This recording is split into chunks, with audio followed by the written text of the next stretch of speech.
We are live, so welcome everyone. This is our fourth episode. So you all know by now it's a monthly format, and can't believe it's already December. So we started in September. It's already like 4 months, and we are closing in on a Christmas season. So today I'm joined by the research Gigabrains. So Chris Jensen, PM of Director of Research at Franklin Templeton, our regular André Dragosch, Head of Research at Bitwise Europe, and Raphaël Bloch, a co-founder and editor-in-chief at the Big Whale. So Raf is joining us from Abu Dhabi, André is in Frankfurt, and Chris is in Detroit. And I'm in Serbia. So basically we are geographically decentralized, as you might say it. Before we proceed to agenda, I want to say a quick word about the Big Whale. So we are fully independent, fully B2B, leading digital asset media outlet in Europe. So if you want to check us out, visit our website. And also big shout out and big thank you to Bitwise for amazing support throughout this journey. And check these guys out. Their BSOL ETF is kicking ass, and they have amazing team, and they're overall very cool guys. Now let's go to a agenda. So today I have to say that it's going to be a little bit doom and gloom at the beginning, and then we will try to finish on the bullish note.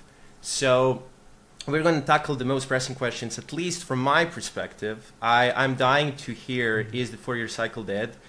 I was mega bullish at the beginning of 2025. Now I'm inclining more towards a bear run in 2026, just because of the cyclicality of Bitcoin, how the history. I'm a student of history. It might repeat. Actually, price pattern is repeating once again.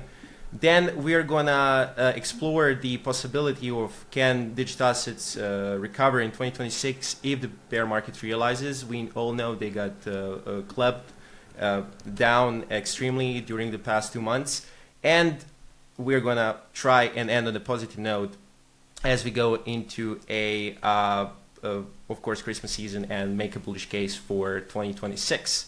Now let's get over with doom and gloom. So basically, unemployment rate is spiking again.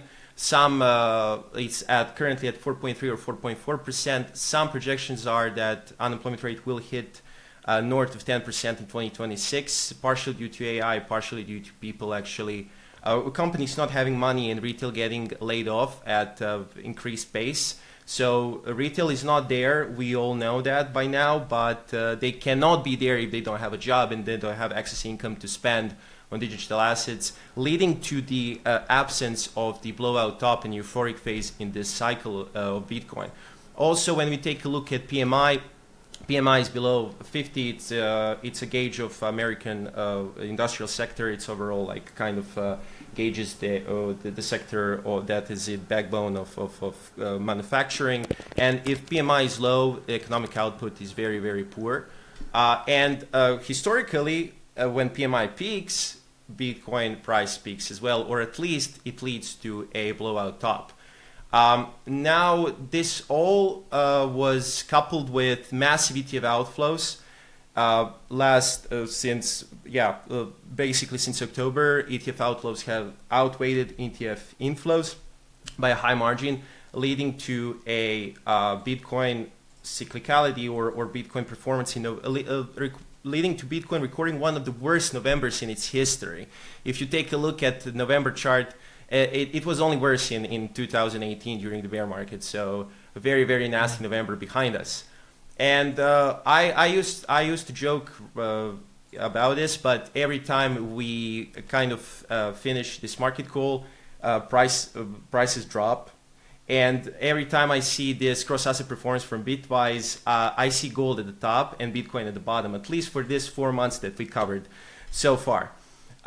With that being said, I hope I haven't killed your enthusiasm, but Chris, I'm dying to know your perspective on whether is Bitcoin 4-year cycle dead, or do you expect the recovery and euphoric phase in the following months? Yeah, thanks, and it's a pleasure to be on with you guys today.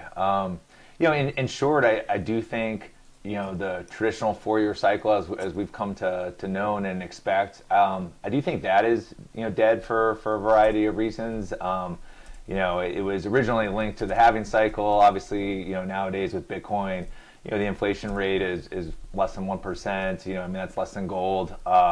It matters half as much every 4 years. So I think at this point, that's not what's driving things.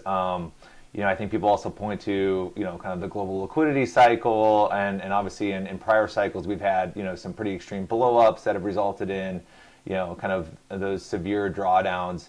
With respect to kind of blowups, we obviously had some events here in the fall with kind of the 1010 flash crash and some problems in DeFi after that, but nothing on the scale that we've seen in cycles past.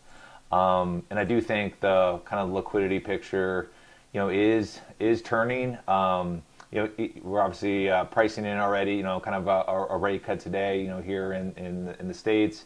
But that I think that is kind of priced in at this point.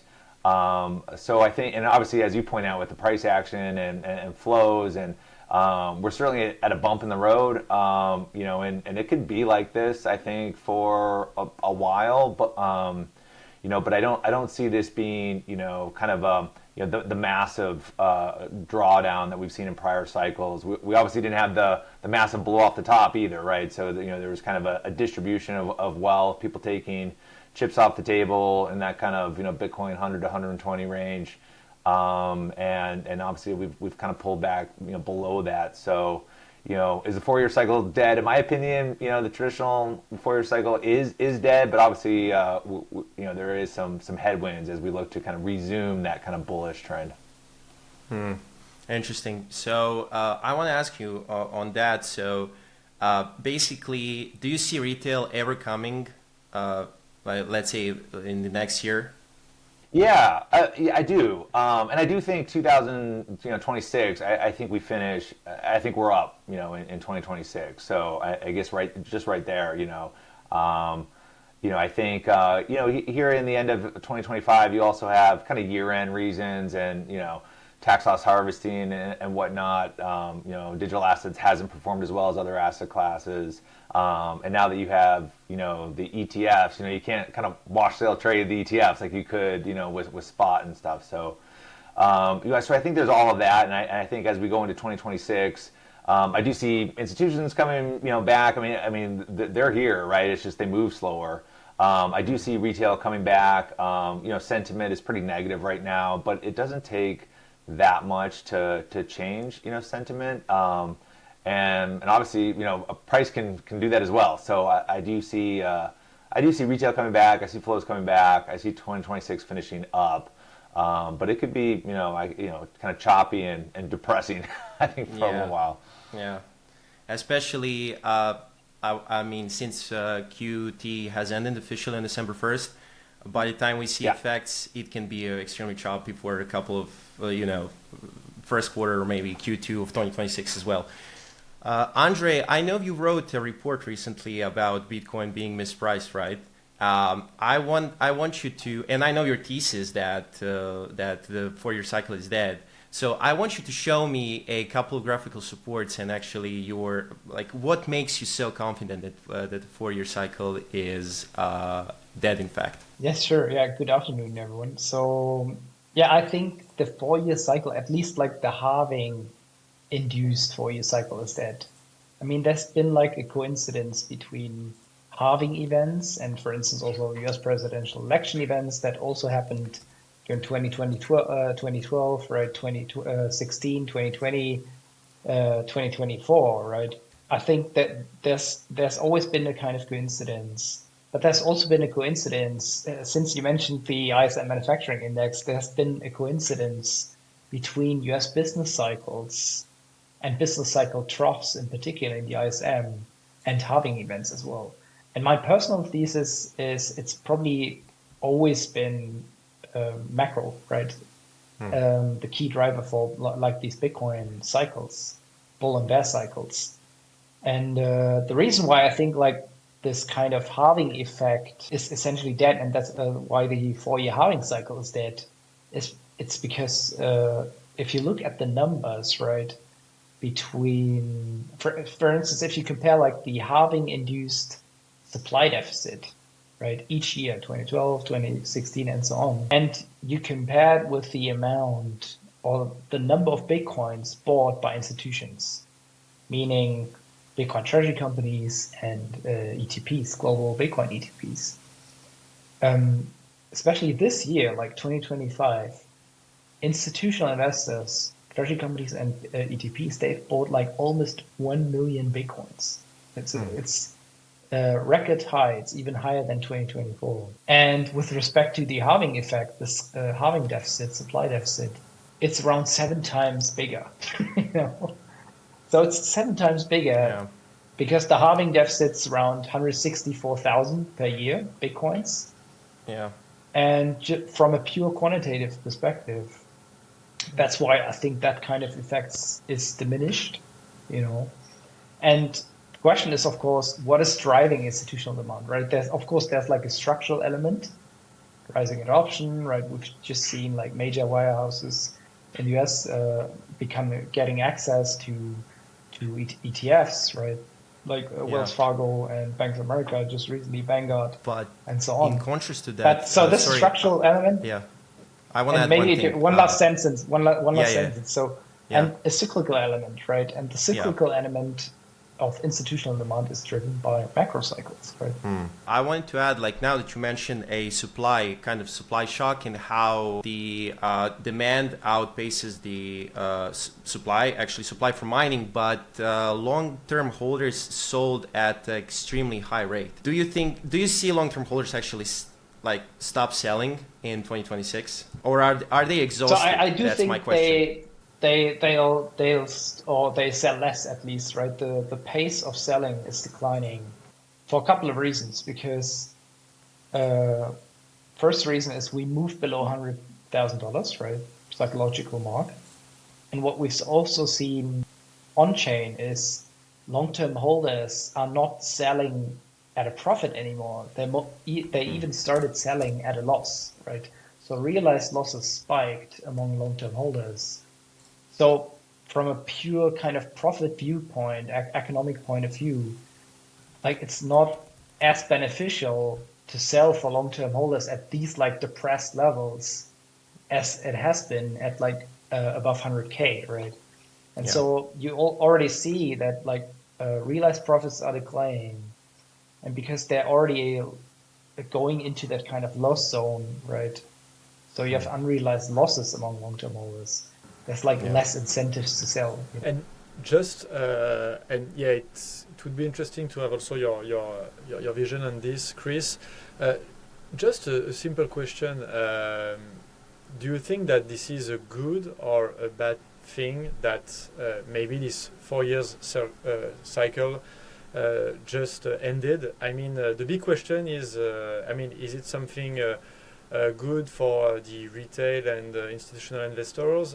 Because it was quite convenient to know that, every 4 years you'll have, with the halving, something like, you'll be sure that, we'll have an increase of the price and like a new bull market. So if we don't have this anymore, we need to have more technical analysis, you need to have more research, and you need to, have the institutions in this market. So do you think that this is a good or a bad thing for the market? Yeah, I think having a consolidation kind of phase is generally healthy, right? I think as you guys point out, for fundamental and macro reasons, it seems like that traditional 4-year cycle is dead. But there's something to be said about the psychology of it, and when market participants are expecting it kind of almost wills it into existence a little bit as people sell in advance of that, take some profits, almost hedge their bets in case the 4-year cycle plays out again, right? So even though we have a lot of good reasons why we think that construct or that mental model isn't as useful as it was historically, the psychology of people I think does impact markets. But without those blow-offs to the tops and those extreme downturns, really you're seeing volatility compress. And I think that is a good thing, as institutions look to get more involved in the space, allocate a portion of the portfolio to this new asset class. One of the things that's been holding them back is the kind of extreme volatility. So as volatility comes down, I think that is more attractive to a lot of people. A very interesting perspective. So we have a couple of questions rolling in the chat. So I have one from Gabriel. Do you think that there is a shift towards institutional adoption and DeFi use cases versus retail speculation? Sure. We've definitely, as we go around and talk to institutions, I mean, we've certainly heard people say, they want to kind of dip the toe, so to speak, into digital assets. They want to start with Bitcoin. And before they thought, just look, prices run up, we're looking for a pullback. Do those people actually then allocate when it does pull back, when you get an opportunity like this? Some do, and some don't. But, with the ETFs, and your ability to kind of look into the filings, the holdings, and actually kind of see, things like Harvard, tripling the Harvard endowment, tripling its exposure to Bitcoin in the third quarter. I think anecdotes like that, really kind of show, that savvy investors, institutions are, taking advantage of the drawdown in price to allocate more to this asset class. So I think that's helpful, and I think we'll continue to see, people accumulate as we're at these kind of levels. And now let's switch to the thing that got hammered more than Bitcoin actually, or things, which is equity structures that stack digital assets as their underlying assets. So basically, I'm just going to go now through a bunch of charts. As you can see, MicroStrategy, Bitmine, Metaplanet, and SBET, nasty looking charts. So they are kind of fortified as a losers for the year. They appreciate so much in the first half of the year, and then the downtrend or retracement hit hard. André, I know you many times you argue that the actual Bitcoin floor price is the average purchasing price of MicroStrategy and ETFs at, I think roughly sits right now at the 73 or 75K. I'm not sure an exact number. 75K. Okay. So I want to ask you, can MicroStrategy survive potential bear market in 2026 without selling its Bitcoin and kind of recover as it did in 2022, or it will be forced to sell if price remains suppressed for longer periods of time and even dip below their cost basis? What many people miss about MicroStrategy or strategy MSTR is they don't have any kind of imminent bankruptcy risk, right? They don't face any kind of bankruptcy risk because their assets / their Bitcoin holdings are almost 4 times bigger than their liabilities, including convertible bonds, including preferred shares, right? So I think the exact numbers were around 3.7. So 3.7 times bigger assets than liabilities. So no imminent bankruptcy risk. Even if Bitcoin drops to 75K, their cost basis, I think Bitcoin needs to drop to around 20K, hypothetically, for MSTR's assets to be as big as their liabilities, which is very, very unlikely. So no imminent bankruptcy risk. That being said, what MSTR used to face was liquidity risk, right? Because by design, Michael Saylor has said he won't sell any Bitcoins, right? Yeah. So they don't generate any cash flow via the sale of Bitcoins. And they don't employ strategies like covered call writing or options writing strategies in general, or lending out their Bitcoins, right? They don't do this either. So no cash flows on these kind of Bitcoin assets, right? And so like the market's concern was, okay, they'll face liquidity issues with declining prices, right? At some point, they need to sell Bitcoins to cover, for instance, the dividend payments from the preferred shares.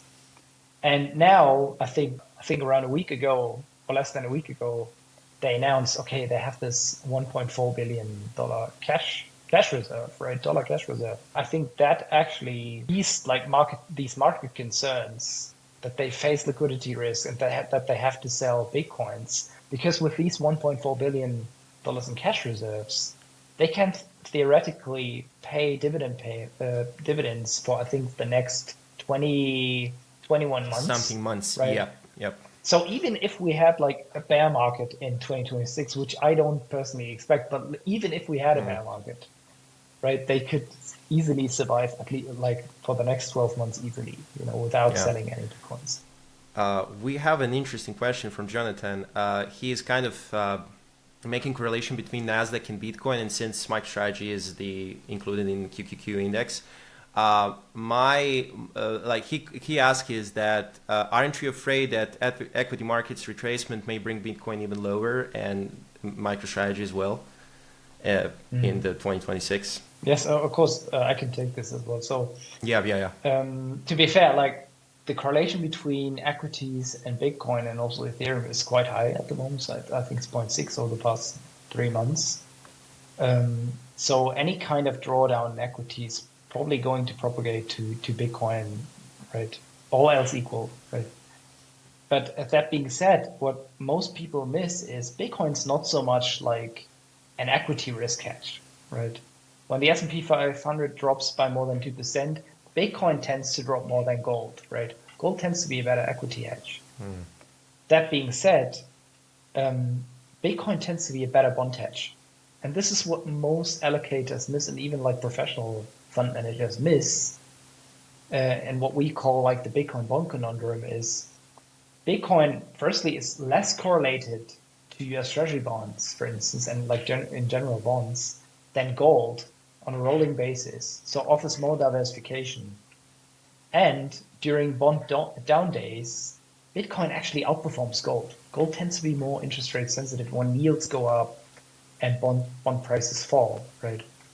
And the funny thing is, if you do like portfolio studies, we just published a new portfolio study a couple of days ago in the context of bonds. If you add Bitcoin to a sovereign bond portfolio, it actually reduces risk, which is quite funny. So it reduces both like the portfolio volatility and reduces the max drawdown because like the diversification effect between Bitcoin and bonds is so much stronger, right, than between Bitcoin and equities. But that being said, I think like the overall trend of Bitcoin's volatility is down, right? We are talking about like 200% realized vol in 2012. Now it's closer to 40%, 30%. It's closer to Nasdaq Max 7 vol, right? And so that is also changing over time. Very, very interesting. And maybe it's going to be a new portfolio meta in investment world and financial markets to combine bonds and Bitcoin. Yeah. So since we are at approximately halfway mark, I want to encourage audience to ask questions in the chat. And also, if you see me very blurry, please don't blame me. I'm streaming from Mars, so the internet is very, very bad. We have a question rolling in from CP actually that's tied to this. And I will ask you, I will redirect this question to you, Chris. But Bitmine is still raising money by issuing new shares to buy more ETH. They are the only DAT to continue to raise money despite the fall of the M now below 1. How do you think they achieved that? I think, and I guess following on the MicroStrategy or strategy, point, I think when we look at the potential for kind of DAT blowups, right? I mean, it really is interest expense and maturities, and neither one's an issue at all for strategy. And I think, a key indicator that people also track is the MNAV or where the equity trades, as a multiple premium or discount relative to the net asset value of its underlying digital assets. So, generally speaking, right, if the MNAV, if there's a premium there, then it's accretive to shareholders to sell equity, buy digital assets, and then the opposite would be true. Again, from a theoretical or academic sense, if you're trading at a discount, it's accretive to shareholders to sell your digital assets and buy back your equity. That being said, kind of the mandate and certainly the vision and the message that's being communicated to investors and stakeholders in these companies is we will sell the digital assets, sell the crypto, the underlying, only really as a last resort. We're here long time horizon, and through capable management, we can grow your crypto per share more so than if you were just to hold spot or hold an ETF. that really is the value proposition that's being articulated and promised, I think, to shareholders. So with respect to continuing to purchase more, underlying, even when your MNAV is at a discount, I think obviously that premium discount it moves around, and as you stage purchases, I think you're not trying to necessarily time it at that moment in time, but take a more kind of a little bit of a longer term view. So I think again, I'm obviously not the management team, but I could totally see the argument of the rationale being hey, these prices are attractive right now. We do consider ourselves a long-term buyer. We want to kind of almost dollar cost average to take advantage of these prices.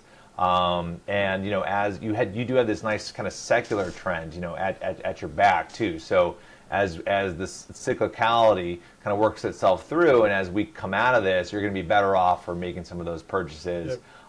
And making them along the way, right? Not trying to time the market at a point in time, but trying to continue to make purchases. Again, if you're at a little bit of discount, maybe not a big deal. If you're at a 50% discount, maybe it is a larger deal.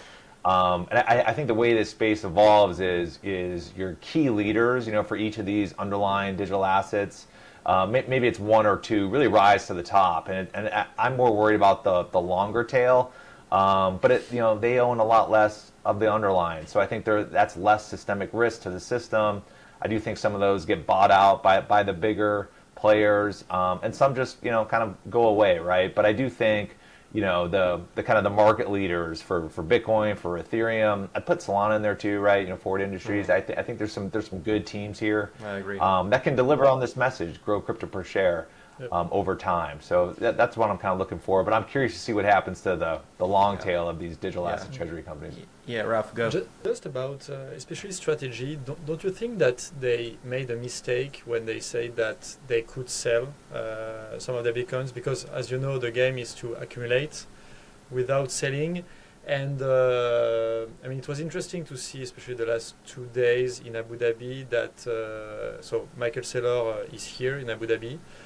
He just, gave a talk about this, and everyone is asking, okay, is this guy willing to, keep his, Bitcoin? And as you know, some investors, will have this maybe expectation just to force him to sell all of these Bitcoin. So what do you think about this? And curious to hear others' thoughts. And I did hear he gave a great talk. My colleagues were there. I think, again, if you're being forced to sell, really only comes down to do you need to raise capital for liquidity reasons? And for strategy, that's not the case. Should you sell if you are trading at a discount? To what extent is your fiduciary duty to do that? Again, I think you do have to take a longer time horizon. I think Saylor knows. There's no gun to the head, so to speak, right? There's nothing forcing his hand. So and with hindsight, could you have timed some purchases or sales a little bit better? Maybe not. But I do think he follows through on what he says, and there's no imminent reason why he needs to kind of raise the extra capital. But André or others, curious to hear your thoughts. I think it's also somewhat of a it's almost like a nothing burger, because we calculated how much would the price of Bitcoin drop if MSCR sold all of that Bitcoin. You know what the answer is? It's 22%. It's a lot, right? But for Bitcoin, right, we've probably dropped from 90K to around 70K, which is it's not a nightmare, right? It's still bad, but it's not a kind of nightmare scenario. I think the psychological effect and second order effects of that sale would be more severe, but in terms of the immediate market impact, it's not that. We're not talking about this kind of scenario at all. We're just talking about a bunch of that they sell a couple of percentage points of their stack, right? Not the whole stack even, right? But they did sell once, I think, in 2023. Based on, if you look at Arkham data, Arkham intelligence data, they did a sale once, right? So it's not a precedent in that case, right, in that sense. So. But nonetheless, I think the psychological effect is way bigger, Yeah. And do you believe that JP Morgan is trying to manipulate markets in order to crush MicroStrategy? I mean, this is there is some evidence for it, but it's more like it's inconclusive, and it's I mean, there was an instant. I think it was in the summer when they raised like margin requirements on MSCR, right? They raised it from 50% to 95%, which apparently led to this kind of sell-off, right? But I mean, most of the evidence, I mean, it's definitely inconclusive. In my view, the market always uses some kind of explanation, like, but after the fact, right? It's not like it's always after the fact.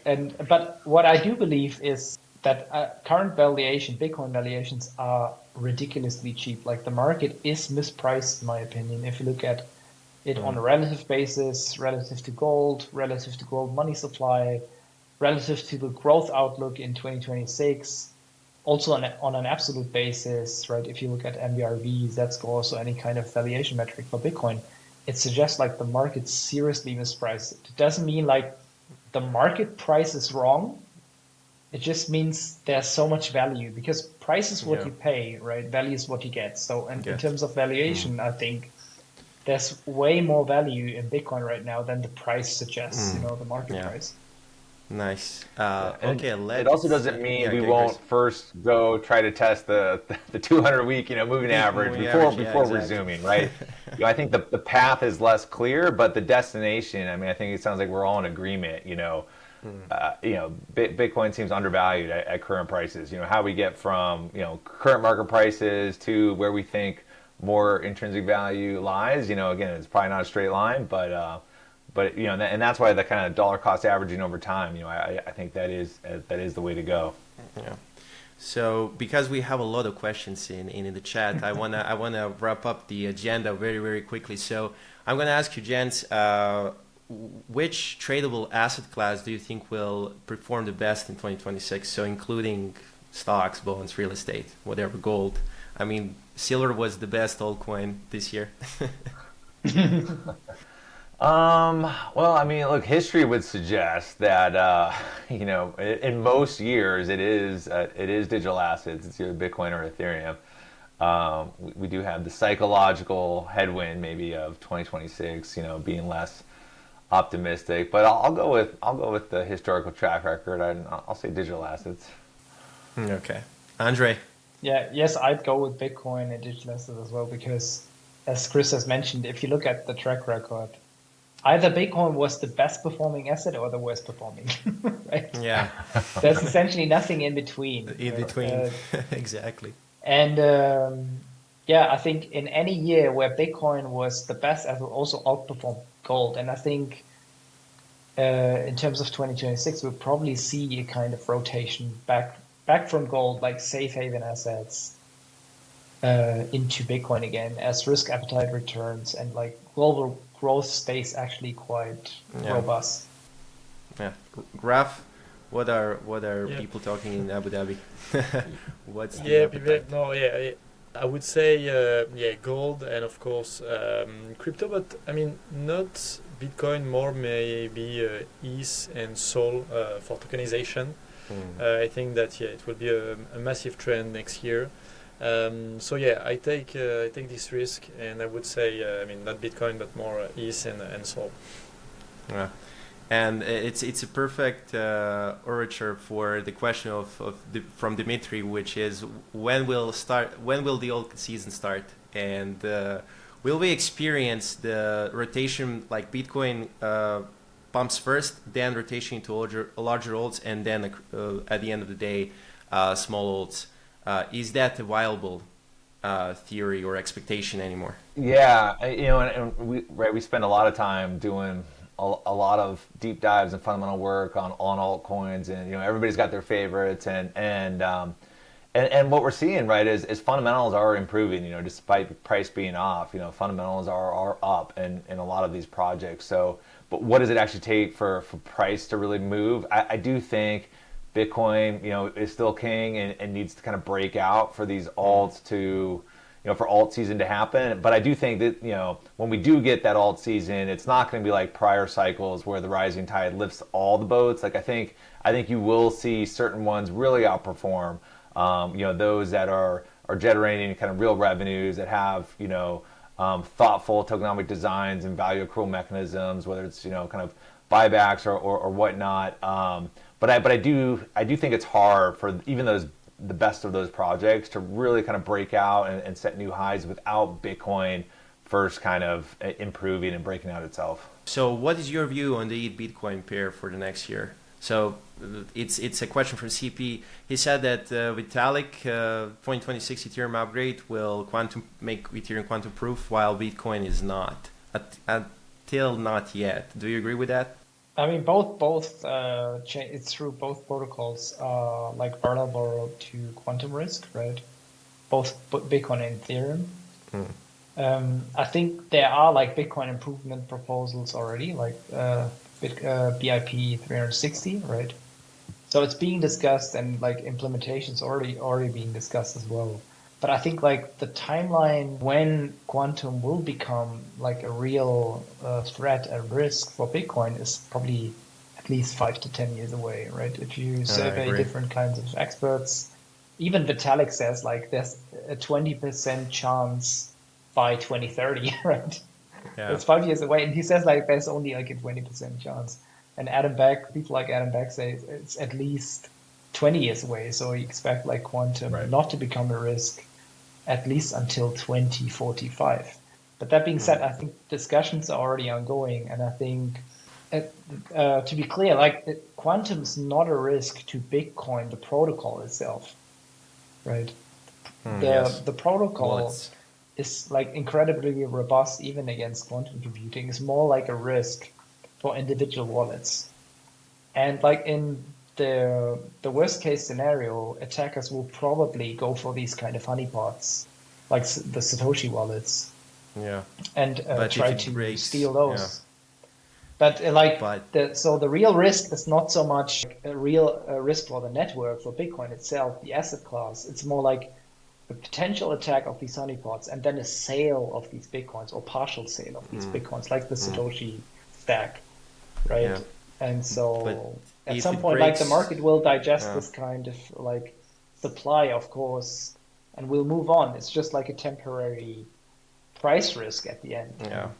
But if it breaks bullets and shot to 56, imagine what will it do to traditional finance and bank securities and all the data security around the world? Yeah, it's going to be a complete massacre. But I don't think the quantum computing represents as big of a threat as people, at headlines say in the magazines. So let's stick a little bit more to Bitcoin. So Kavi said that clearly Bitcoin is largely driven by liquidity. Some prominent macro thinkers suggest that the next wave of liquidity won't resemble past QE cycles. Their base case is we see a more gradual control increase in liquidity aligned with nominal GDP growth.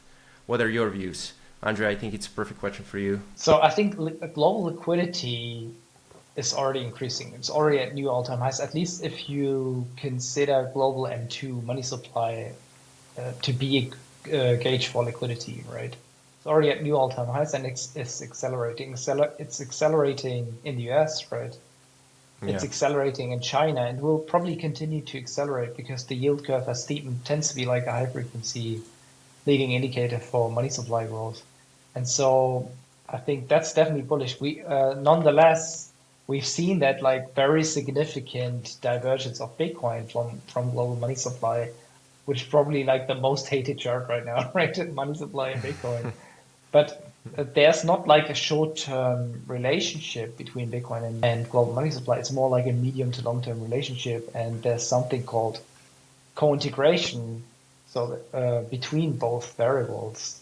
And my view is at some point, this kind of divergence will actually resolve itself. Bitcoin will snap back and revert back to global money supply.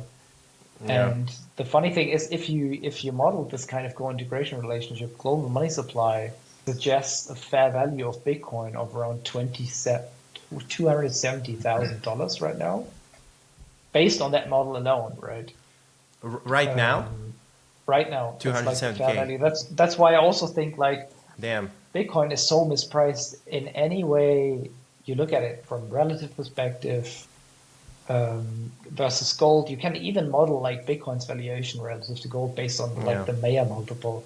It's like at cycle lows, it's as low as during 2022, right? During the FTX blowout. And so I think it's ridiculously mispriced, and I think that's why, in combination with like depressed sentiment, I think 2026 is going to be Yeah. a recovery year. So you heard it, Kavi. It's mispriced heavily, so probably 2026 is going to be a recovery year. So let's have two more questions and then wrap up. I want to hear your perspective, Chris, on Clarity Act. It's a question from Oliver. How do you see the Clarity Act impacting the market? Do you think this is priced in at the moment? I don't think it's fully priced in because there's also a lot of like really favorable downstream ramifications that it's hard to. I mean, just like with Genius Act, it's hard to. The market knows it's coming, doesn't know quite when, doesn't know exactly the full extent of what will be in there, and then what's sometimes underappreciated is what that then does, right? Once we have that act passed, kind of what it does and its ability to enable institutions to get more involved, put their money where their mouth is, and move beyond just proof of concept to like actually getting to the point where we're making real tangible progress to moving all assets on chain, right? And having a regulatory framework for not just how to think about stable coins, but the underlying blockchain rails that they ride on.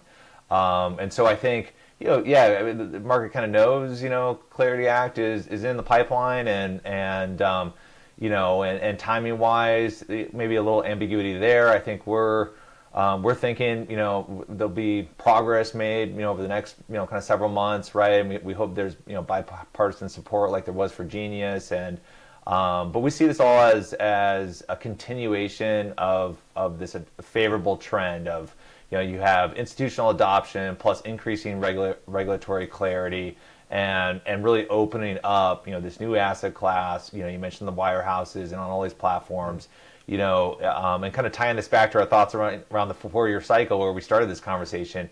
That level of incremental demand that's coming and being opened up through these distribution channels, through regulatory clarity like the Clarity Act. Relative to the amount of new supply coming on the market, right? That really is an imbalance and a structural change that I think will provide, this kind of tailwind to continue. So, is it priced in? I don't think the full extent is priced in, and we're, very much looking forward to it, and we're involved in those conversations and constructive on its outlook. Yeah. Okay.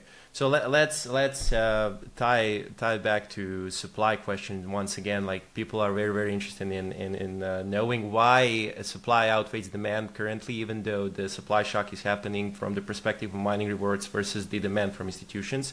So Elodie asked a question. For several weeks now, we've been observing the awakening of the dormant whales from the Satoshi era. How could this impact the market cycle? We are also hearing talk about Bitcoin IPO. If there's a large wallet start selling, can we really still talk about the supply shock? Yeah, I think there's clearly like a distribution wave happening, and those older hands, are taking profits, as we've all called out, 100,000, this nice round number. So I think a lot of old holders, have had that target in their mind for a while, and it is kind of going into the next chapter of its growth and evolution and, again, institutionalization. So I think I kind of am in the camp that, like, this is all very natural, and it's not a negative thing. I think as it becomes distributed more widely and we get new sets of buyers and we get more institutional buyers, I think that's healthy and natural for a growing asset class, right? So we obviously saw a lot of that, kind of distribution and transfer from those older wallets to newer ones. At some point, there's only so many of those buyers who want to, kind of take chips off at these levels. So, and if we're talking about increasing institutional demand and buyers through the ETF complex or sovereigns or whatnot, I think that will more than kind of make up for it. What do you make of recent CFTC news that enabling derivatives trading using crypto as collateral? Do you expect that can reverse the effect of this dormant whales that woken up after a long decade of holding? It's a question by Tara. What do you make of that? Yeah, I think that's just another great example. Like the more use cases we have for it, the more ways to make those assets capital efficient. It's just more reasons to buy and hold, to allocate to it. So, it's just more support for the argument. I think that's another great use case and example. Overall, mass institutional adoptions, but price sometimes, as André said, like value is what you get, price is what you pay. That would be it for today's episode, gentlemen. Thank you very much for this discussion. I wish you all the best going into New Year and into Christmas.